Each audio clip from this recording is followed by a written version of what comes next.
Bienvenidos, nuevo episodio 4 de La Marea, donde tratamos de simplificar lo complejo en DeFi, cripto, NFTs. Creo que el episodio de hoy va a estar súper interesante. Vamos a hablar de la base monetaria. Hemos venido trabajando y hablando Bitcoin, Proof of Work, Proof of Stake. Y creo que hoy vamos a hablar cuáles son las diferentes formas dentro del mundo de cripto, de cómo contraer, cómo expandir, creo que esta base monetaria. Así que, ¿cómo estás, Mauricio? Hola Diego, ¿cómo están? Y saludos a todos. Claro que es un tema de los más interesantes porque también ahorita, mientras grabamos este episodio y Estados Unidos está toda en la parte de que si entra en default, no entra en default, se amplía el presupuesto, ¿no? Y mucho de lo que se ha oído es como, ¿verdad?, de la impresión que ha tenido o el aumento de circulación que ha tenido en términos de dólares. Entonces, le hace pensar a uno, ¿verdad?, de cómo es que un gobierno puede llegar y decir, puedo ampliar lo que se llama la masa monetaria o el M2, y entonces puedo decidir como, ok, voy a llegar y voy a inyectar más dinero a la economía. ¿Y cómo lo hacen esto? Pues básicamente como se escucha, es decir, se imprime el dinero y entonces se pone en circulación. Y esto se pone a circulación a través de los diferentes bancos y con esto pues existe una forma en que las personas tienen más acceso a esta, le llamémosle liquidez. Pero obviamente el caso contrario de utilizar esta emisión de dinero es que normalmente puede llevar a cambios en el valor de la moneda que se está usando respecto a otra moneda, entonces puede debilitarla. Eso es decir, que podemos comprar, por ejemplo, menos quetzales, ¿verdad? Necesitamos más quetzales para comprar un dólar y eso repercute en temas como la inflación, en temas como, ¿verdad?, la productividad de la economía, del sector exportador y empieza a crear modificaciones. Entonces, lo que quiero decir con esta introducción es que la emisión de una moneda no es simplemente algo sencillo que no le afecta a nadie y que yo puedo decir en cualquiera, sea en cripto, sea en fiat, yo puedo llegar y decir, bueno, aumenté la base monetaria y ya estuvo, o sea, no va a pasar nada, al contrario.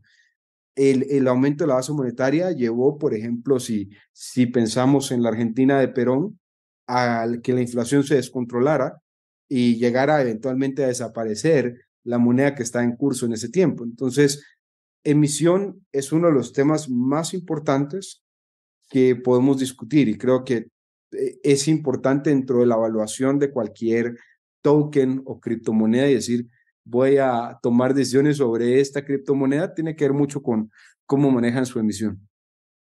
Sí, yo creo que interesante porque una cosa también es tema de circulación y otra cosa es la oferta, o sea, cuánto es la base monetaria versus cuánto realmente hay en circulación y hay una dinámica bien interesante que no la que es mucho más pronunciada en cripto y en stablecoins y en tokens, que no es tan evidente del lado de fiat. Creo que para mí también es interesante que esto no es algo nuevo. O sea, yo me puse a leer sobre esto y leía cuando los romanos cortaban las monedas, ¿no?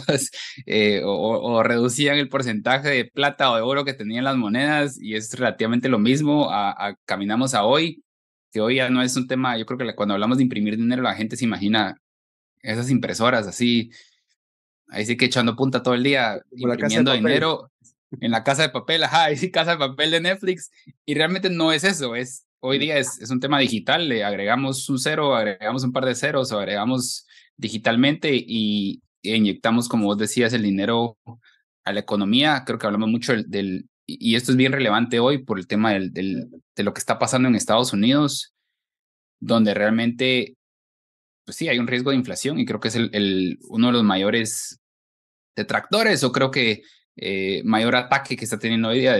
Seguimos imprimiendo, seguimos agregando base monetaria y tenemos hoy día, llegamos a cripto. Hablamos de Bitcoin hace 2 semanas, donde cripto tenés una oferta o un supply limitado de una cierta cantidad de cripto. Creo que va a estar interesante hablar cómo contraer y cómo expandir dentro de cripto, cuáles son todos esos mecanismos que existen. No sé qué te hace sentido si empezamos uno por uno o cuáles son como los más comunes que ves vos dentro de el mundo de cripto que existen para contraer y extraer ese supply, ya sea de token, de cripto, de lo que estamos hablando. Sí, yo creo que uno de los temas, Diego, que deberíamos de comenzar a hablar es justamente la limitación, ¿no? La limitación de la emisión, que creo que le dio mucho sentido a lo que llamamos el patrón oro, ¿no? Y entonces el patrón oro lo que era es que de alguna manera, si tú tenías una moneda, esta moneda que ponías en circulación, es decir, para términos más simples que sacaban para que una persona la pueda utilizar fuera de sus cuentas de ahorro, por decirlo así. Entonces, pues eso que se llama que está en circulación, o sea, que está en constante movimiento, estaba respaldada por una cantidad de oro, ¿no? Y entonces lo que hacía era darle estabilidad con ese respaldo. Y entonces si querías emitir mucho más, tenías que, curiosamente, también, lógicamente, ampliar la cantidad de oro que tenías. Entonces había como ciertas limitaciones que sabemos hoy por hoy que esa no es la situación, simplemente, ¿verdad? Yo puedo de alguna manera, como bien decías, agregarle ceros con el propósito de crecer mi masa monetaria, pero no precisamente respaldado a algo. Entonces, después de la Segunda Guerra Mundial, el patrón oro se fue yendo de Estados Unidos y termina con el presidente Nixon ahí en los 70s. Y esto lo que hace es que entonces yo pueda ofrecer mucho más dinero a la economía, lo cual lleva al proceso de mayores tarjetas de crédito, mayor capacidad de consumo, préstamos y ciertos aspectos. Pero bueno, también viene la crítica de que la sociedad, para algunos, que la sociedad consumista se desarrolló en los 70 y de hecho es de la otra parte, y que esto dio a las crisis del 2000, 2009, ¿verdad? Y eventualmente. Entonces, gran parte de esto tiene que ver con el respaldo, la limitación de la emisión siempre va a ser atractivo. Y creo que ahí es donde, cuando leemos el white paper de Nakamoto, viene con esta idea de decir, el Bitcoin debería ser limitado. Entonces, decimos, ok, hay una moneda donde yo no puedo emitir más de lo que ya está establecido y de lo que se espera se pueda minar para el 2140. Entonces, ahí es donde empieza este proceso de escasez que es tan importante en la economía, ¿no? O sea, si existiera, ¿verdad? Siempre se dice, si existiera oro como arena en las playas, pues no tendría mucho valor el oro, ¿no? O sea, lo usaría para cualquier cosa, sino es su propia escasez del oro la que determina el valor. Lo mismo sucede con los diamantes y es eso lo que le da un valor hoy por hoy a monedas como el Bitcoin, que dado que tiene una escasez, que va a tener una escasez y que no es, ¿verdad?, de que esta emisión es controlada, entonces le ha creado tal vez esta forma de ver al Bitcoin que no es una moneda, sino ya es un activo de inversión porque es limitado. Y esto, pues vale hacer la reseña con el famoso Pizza Day, o verdad de que es por estas fechas de las que estamos grabando, y donde una persona utilizó una cantidad considerable de Bitcoin que hoy pues sería exagerado, pero tiene que ver mucho con esa emisión limitada el valor de la moneda. Y yo lo que veo es históricamente, y no sé si vos sabes de esto, pero normalmente cuando hablamos de la oferta monetaria siempre hablamos de una expansión, como hay más dólares en la economía, hay más pesos en la economía. Históricamente hemos contraído, porque yo creo que eso es una de las dinámicas bien grandes dentro de cripto y DeFi y tokens, donde sí tenés muchos mecanismos que están sucediendo hoy para contraer la oferta que hay en circulación o que hay disponible. Creo que la vez pasada hablamos de no staking, de reservas, de lockups, ¿Sí? tenés vesting. Como hay muchas formas que lo vamos a hablar hoy, pero en la economía lo voy a llamar tradicional de fiat, en algún momento se contrae. O por la misma dinámica que tenés inflacionaria, siempre estás expandiendo la base monetaria.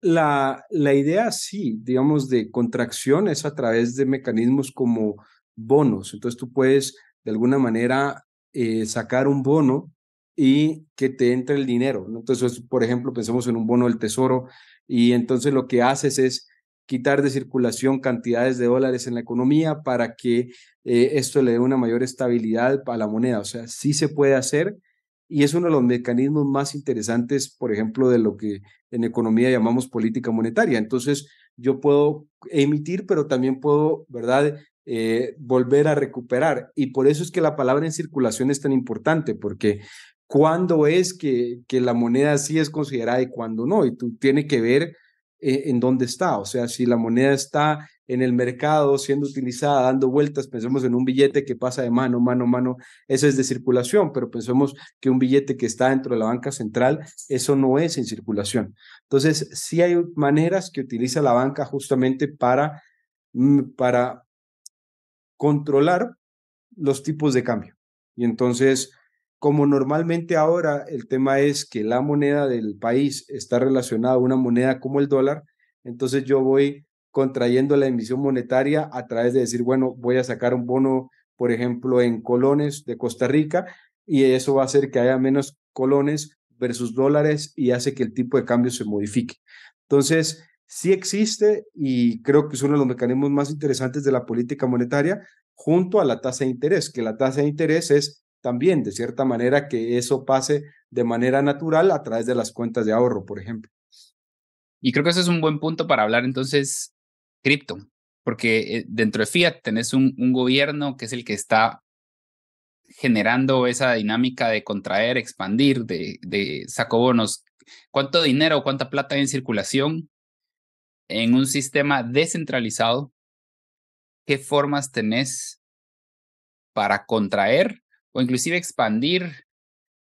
Uno, la oferta, porque yo creo que son dos temas diferentes que van de la mano. Tenés cómo contraigo, expando la oferta y cómo expando y contraigo la circulación de la moneda o del cripto o del token.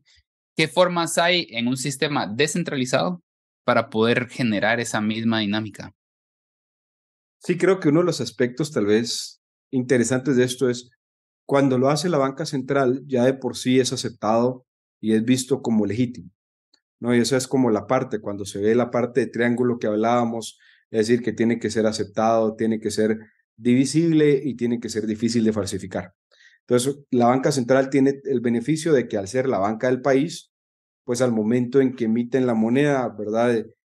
Sea un lempira, por decirlo así, entonces emiten esto, pues ya es de la banca central, entonces uno sabe que es del gobierno y que tiene que ver con el país de Honduras. Y eso da sentido. Ahora, cuando hablamos de las criptomonedas, el gran tema es no existe un gobierno per se, ¿no? Entonces, no existe una localidad porque estamos hablando a nivel global y eventualmente, ¿verdad? Si se cumplen los sueños de Elon Musk a nivel interplanetario, ¿no? O sea, ¿qué diferencia habría de usar un Bitcoin o Arbitrium o Hex en Marte que, ¿verdad? En donde estamos, entonces, da uno cuenta de que hay que pensar que son monedas ya altamente globales. Lo más cercano que pudiésemos considerar es el dólar, pero el dólar incluso tiene su localidad geográfica, ¿no? Porque Europa tiene el euro y, ¿verdad? En África existen otros mecanismos. Entonces, estamos pensando en una moneda que puede llegar a ser global y que no tiene este proceso de gobierno. Entonces, ahí es donde viene la decisión dentro de lo que se llama protocolo en las criptomonedas, que es, okay, ¿cuál es el protocolo? ¿Cuál es el protocolo para la emisión o no? Y lo que hablamos es, por ejemplo, Bitcoin. Bitcoin tiene este proceso que el algoritmo se corrige para que un Bitcoin aparezca, o sea, se mine, perdón, cada 10 minutos y que eventualmente en el 2140 se van a minar todos y ahí se va a quedar la oferta. Entonces va a quedar como una moneda que tiene oferta limitada y que va a tener sus consecuencias. Por ejemplo, que alguien tenga, no sé, 10 Bitcoins y que pierda la clave de su billetera, ¿no? Y entonces esos Bitcoins se perdieron, así que ya no son los Bitcoins que están en emisión, sino, y así se han ido perdiendo varios. Entonces, al final, habrá que preguntarse cuántos realmente quedan para el 2140 en circulación. Podemos ver otros que es que se queman cantidad de emisión. Entonces, hablando un poco de tu pregunta de contracción, lo que se hace es que, ¿verdad? Se hace una quema del token, que es que así como se escribe y se le agregan ceros, también se puede eliminar. La forma más sencilla de ver esto, porque es un poquito más complejo, es tan sencillo como hacer un documento en un bloc de notas y ponerlo en el basurero, ¿verdad? Entonces yo agarro esa cantidad de documentos y los pongo en el basurero y controlé la emisión. Y eso para algunos es bastante bien porque va controlando la emisión y quién lo va haciendo, de alguna manera quienes están involucrados en el proyecto. Pero luego hay otros que no han tomado esa decisión y que es un poco la decisión de Ethereum y es la que todos se preguntan. O sea, Ether, que es la moneda de Ethereum, debería de controlarse, debería de tener una emisión. Y es ahí donde empiezan a ver qué mecanismo es el más adecuado, pero de nuevo, lo que también busca esto es que no exista una descentralización. Por eso es que eventualmente, y lo vamos a profundizar, pero quiero mencionarlo, existe algo que se llama un DAO, que es una organización autónoma descentralizada que permite estas tomas de decisiones. ¿Cómo? Pues a través de contratos inteligentes. Y un contrato inteligente es simplemente como que, ¿verdad? Nos metiéramos a Twitter y alguien pone qué equipo es mejor, el Manchester City o el Real Madrid, y ponen sí o no. Lo mismo, solo que la diferencia es, deberíamos de ampliar la emisión por 5 Ethereum al día y entonces la gente va a votar sí o no y dependiendo de quién gane en la popularidad, entonces se hace ese proceso, el contrato inteligente ejecuta y se hace esta parte. Entonces ya estamos hablando de organizaciones que no tienen un ente o una persona o la capacidad de que un grupo de personas puedan dominar este tipo de decisiones que por hoy sí existe en la banca central. Ahora, podríamos decir para gente que es nueva que un protocolo, ¿qué es un protocolo? Es este algoritmo, este proceso o este contrato. Cuando hablas de contratos que ejecutan, cuando hablas de protocolos, tal vez qué rol, qué es cada uno y qué rol toman dentro de toda esta dinámica que estamos hablando de contraer y expandir en un sistema descentralizado. Y dos, en qué momento entra la acción humana, te diría yo, porque al final un DAO sí es un DAO, o sea, es una organización descentralizada, pero al final del día sí tenés humanos detrás que están tomando acciones en sentido por medio de votos o por medio de tengo una cierta cantidad de tokens o dependiendo de cómo funciona el DAO, creo que podemos otro día hablar de eso, diferentes mecanismos de cómo funcionan los DAOs como voto, pero al final del día tenés humanos que están tomando decisiones para ver qué hacer. Uno es, tal vez cuál es la diferencia entre un protocolo y un contrato, y dos, en qué momento entra un humano y en qué momento realmente es descentralizado y automático ese proceso de emitir o sacar plata del ecosistema. Sí, y es una pregunta que responderla hoy va a tener una respuesta que tal vez dentro de un año a quienes nos escuchan o nos ven, pues puede ser distinta. Entonces voy a hacer como esa parte de a hoy. Cuando hablamos de un protocolo, hablamos como de la inspiración y lo que hay detrás de la tecnología. Entonces van a ver como ciertas directrices, pongámoslo a nivel empresarial, como que uno dice cuáles son los objetivos y los lineamientos de una empresa, lo mismo es un protocolo. Tiene cierto nivel de tecnología, ¿verdad? Cómo se va a utilizar, temas como lo hablábamos, que si se va a utilizar el proof of work, proof of stake, qué innovaciones va a tener, todo esto es como parte del protocolo y parte de la tecnología que está detrás. Y entonces, esto determina mucho, por eso es que cuando uno entra a este espacio, lo primero que pudiese aconsejar es leer los white papers, porque son los documentos de respaldo de la idea que va a fundamentar el protocolo. Ahora, el protocolo puede cambiar y puede cambiar conforme a las contribuciones de las personas, conforme a los cambios tecnológicos y conforme a la innovación que se puede hacer. Y entonces no deberíamos de ver un protocolo, que son estos lineamientos, como algo estático dentro de la tecnología, pero sí tenemos que verlo como una forma de cuál es la inspiración, cuál es el motivo. Para decirlo en temas más, pudiésemos decir, más tradicionales, esto es como la misión, visión, objetivos que normalmente enseñan en una clase de administración 1.0, ¿no? Entonces el protocolo va a ir dictando como esto. Ahora, cuando dentro de la parte de lo protocolo, y es importante, es así como la banca central tiene su propia comunidad, que es un país, el tema de una criptomoneda lo que tiene que buscar es su propia, ¿verdad? Su propia comunidad. Y una criptomoneda ha demostrado ser tan fuerte como su comunidad. Y si no veamos el caso de la última moneda que ha estado, que es esta moneda que es dólar sign Pepe, y que ha ido revolucionando Famoso Pepe Coin. el famoso Pepe Coin, y que tiene una comunidad súper fuerte atrás. Entonces, ¿verdad?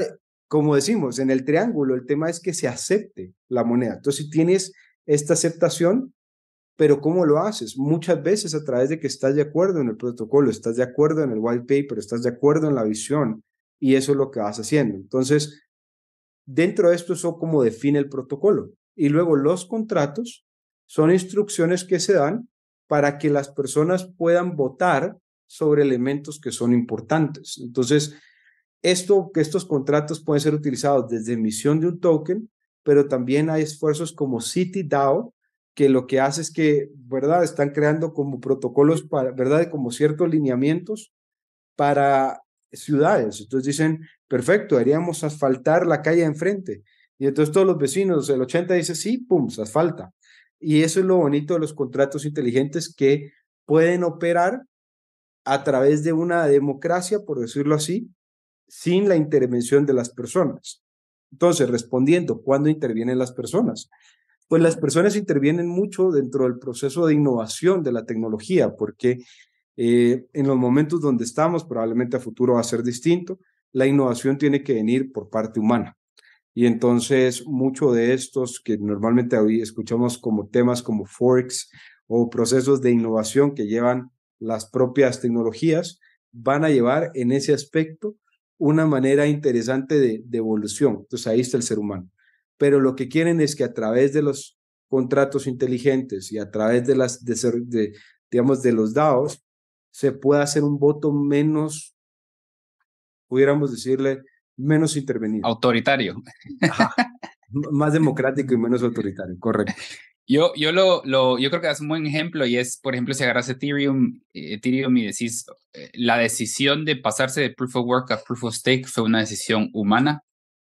La ejecución de cómo funciona el Proof of Stake es por medio de contratos.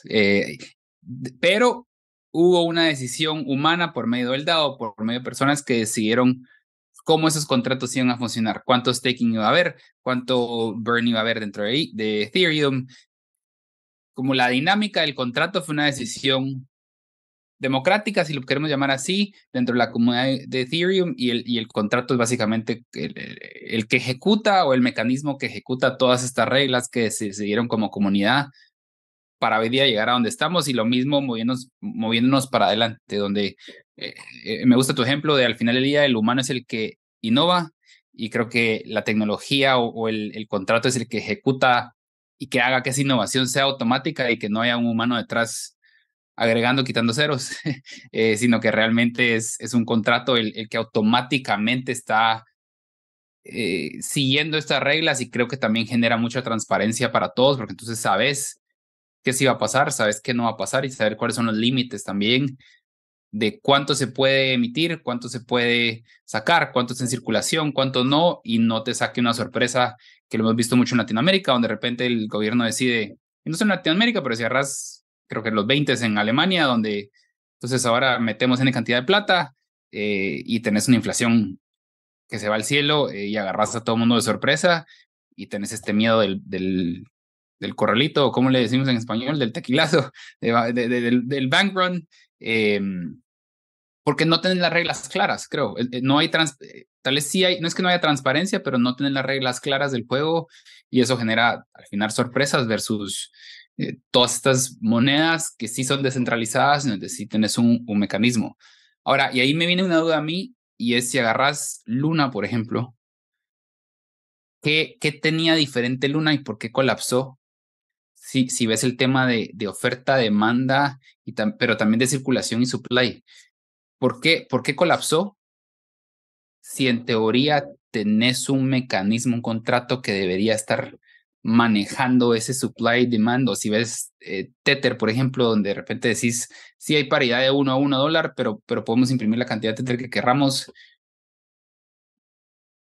¿Qué es diferente, por ejemplo, qué diferencias ves ahí porque yo creo que eso es un desconocimiento que a mí a veces me genera duda de un Ethereum versus un Tether a nivel de, no tal vez del contrato en sí, pero a nivel de oferta, demanda, de expansión y contracción y circulación del token en sí. Sí, yo creo que gran tema de esto es, estamos hablando de aspectos que se pueden ser a escala mundial y, como lo dijimos, planetaria, ¿no? O sea, no existe un límite para esto. Entonces, una de las partes más interesantes es vale la pena ir conociendo e irse involucrando en lo que uno va a utilizar, ¿no?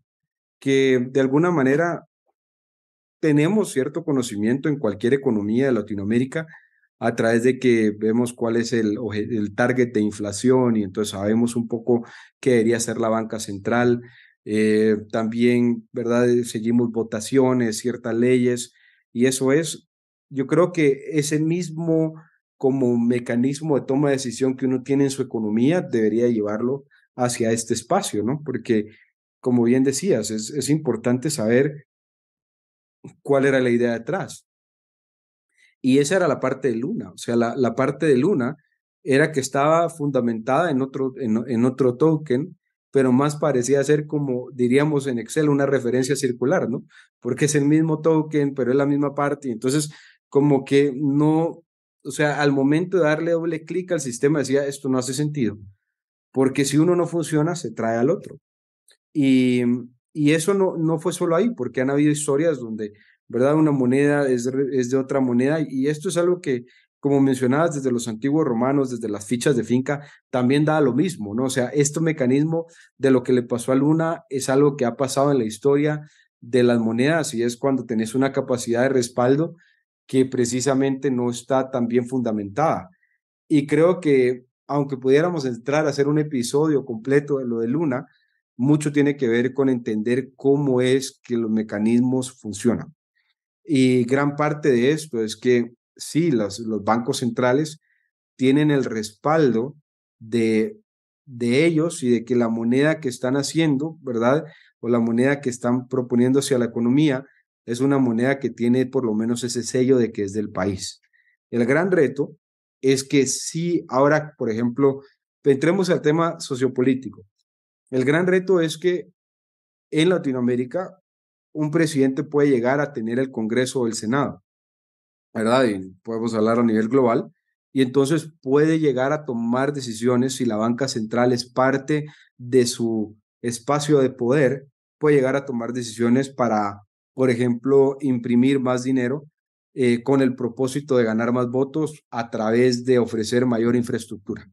Y entonces esto es una decisión que puede pasar simplemente porque tiene los mecanismos de capacidad. Entonces la pregunta aquí es cómo las criptomonedas pueden quitarle eso a la persona y pasarlo a un grupo de personas o sociedad. Pero de nuevo, si lo vemos el caso de Luna, ¿verdad? El fundador de Luna, que está perseguido y encarcelado y con todo el proceso, lo que tenía es que tenía todo ese poder. Entonces, pudiéramos pensar como un dictador en un gobierno central, teniendo todo el poder de entrada y salida y determinación. Y es ahí donde viene. Si nos hemos dado cuenta, también pasa con FTX, ¿no? FTX, hay una persona que tenía acceso a todo, ¿verdad? Si una persona o más. Y entonces la idea sería buscar eso, porque políticamente la idea de que exista un Congreso es una contraposición a la definición de un presidente, que tenga un poder, ¿no? Y siempre ha sido así desde la concepción del Imperio Romano, que estaba incluso por encima del emperador y entonces permitía cierta toma de decisiones. Pero el gran problema es cuando la emisión o las decisiones son de una persona. Y eso siempre va a tener un reto, o que alguien tiene las llaves de la entrada y la salida. Entonces, eso es lo que va a preocupar porque todos los casos, lo que tú decías, Alemania, ¿verdad? De los momentos que habla Mises y Hayek sobre lo que pasó mientras ellos vivían esas economías, todo tiene que ver con que alguien puede llegar y decir mañana, ok, perfecto, le pongo print al proceso y puedo pasarme la economía de un lado a otro sin que nadie más tomara decisión sobre ello. Sí, yo lo que veo también es que muchas personas se dan cuenta que el tener un blockchain o una token descentralizada no quiere decir que el control esté descentralizado también. Puedes tener un sistema que sea descentralizado, que sea controlado centralmente por una entidad o una persona, donde al final del día, para acceder, y es decir, cuando me refiero a acceder, vender y vender o comprar, no es tan descentralizado como uno creyera, pero realmente tenés que pasar por una organización, por una entidad, por una persona que tiene control a eso, y eso es lo que genera el desbalance de poder imprimir o sacar al gusto de esa persona que yo creo que mucha gente no se da cuenta. Y es el caso de FTX, decías, sí, tengo Bitcoin y sí, Bitcoin es descentralizado, pero el hecho de que entraste por FTX no quiere decir que seas propietario o dueño de tu Bitcoin. Y creo que eso es algo que la gente no se da cuenta, el creer de que porque te fuiste por esta entidad centralizada, tener la protección que uno, creo que la percepción es si es descentralizado, pues es mío, no me lo pueden robar, pero por haberte ido por esta ente centralizada, perdés todos esos beneficios que todos creíamos de la descentralización. Creo que para cerrar, hablamos de proof of stake, hablamos de oferta, de demanda, de cómo contraer, cómo expandir. Creo que si alguien quisiera empezar con esto y entender, porque hablabas mucho de que hay que investigar y entender white papers, ¿qué otros recursos recomendaría leer antes de comprar un cripto, un ETH, un Bitcoin, un token? ¿Qué recomendaciones das a nivel de recursos? Tal vez, no de cómo hacerlo, pero tal vez qué recursos para uno educarse y para alguien que esté escuchando de antes de hacer esa compra, qué cosas deberías estar leyendo, educándote para tomar una mejor decisión y que no te pase un FTX, no te pase un Luna.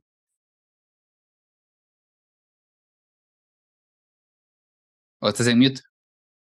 Gracias, gracias.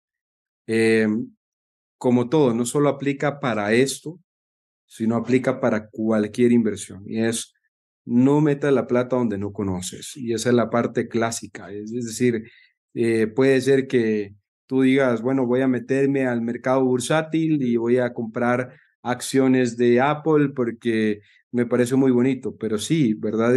Existen métodos de análisis fundamental donde vas a ir a ver los balances. eh, Luego van a haber métodos técnicos, métodos cuantitativos, donde es esto. Igual vas a comprar una obra de arte. Entonces, ¿qué es lo primero? Vas a estudiar al autor, vas a ver cuántas obras de arte hay de estos. Y es esto, ¿no? Creo que mucho de lo que hemos visto en cualquier aspecto es la, ¿verdad? No haciendo lo que la investigación o el due diligence correcto.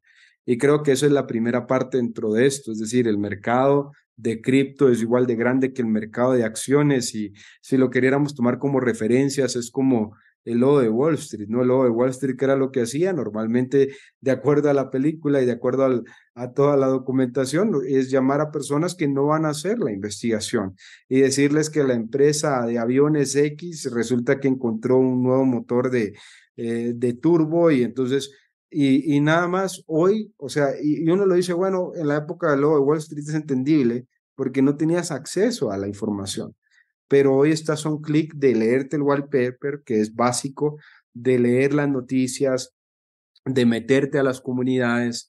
Creo que una de las herramientas más interesantes es Discord, que ahí están todos y ahí está toda la parte y te puedes dar cuenta si es real o no. Eh, y eso es lo que uno haría dentro de cualquier investigación. Estos son los consejos de Warren Buffett, de Charlie Munger, de Ray Dalio, decir, si vas a meter tu plata para que produzca para ti, lo más es decir, dónde la vas a poner. Y creo que todo al igual que pasa en cualquier mercado, todas estas ganas de decir, Pepe creció 400 y esto, pues sí, mucha gente también ha invertido en lugares donde resulta que no era el Pepe original, ¿no? Y eso pasa. Y el punto a lo que lleva es investigar. Entonces, ¿cómo hacer para investigar? Creo que hay buenas fuentes, ¿verdad? Hay fuentes como Bitcoin Magazine, que lleva existiendo desde mucho tiempo y que ha publicado pues grandes intelectuales dentro del mundo, que es esto. Lo mismo es como las propias, ¿verdad? Los propios newsletters de Coinbase y de empresas como, ¿verdad? Y que dan idea. Creo que otra la parte, por lo menos a mí me ha servido mucho, pero tal vez por mi trasfondo, leer ciertos artículos académicos que existen, que le van guiando a uno cómo es el proceso. Creo que también hay muchísimos videos en YouTube donde uno puede ver a los creadores y fundadores de la tecnología, por ejemplo, ver a Vitalik Buterin hablar sobre lo que es Ethereum, entonces uno dice, esto me hace sentido o no, y creo que es eso, o sea, creo que lleva un poco de ir consumiendo de todo, y es lo mismo, es decir, si alguien me dice, mira, ¿en qué acción invertir? Yo primero que digo es, mira, investiga tú, o sea, ¿qué vas a ir? Vas a ir a escuchar las llamadas de los earning calls para ver qué es la decisión de la empresa, vas a ir a ver sus estados financieros, vas a seguir qué es lo que están innovando, vas a ir viendo como todos estos aspectos. Entonces, no creamos que solo porque es un mundo que está proponiendo una nueva tecnología no debería de verse con los mismos ojos que se ven las inversiones actuales.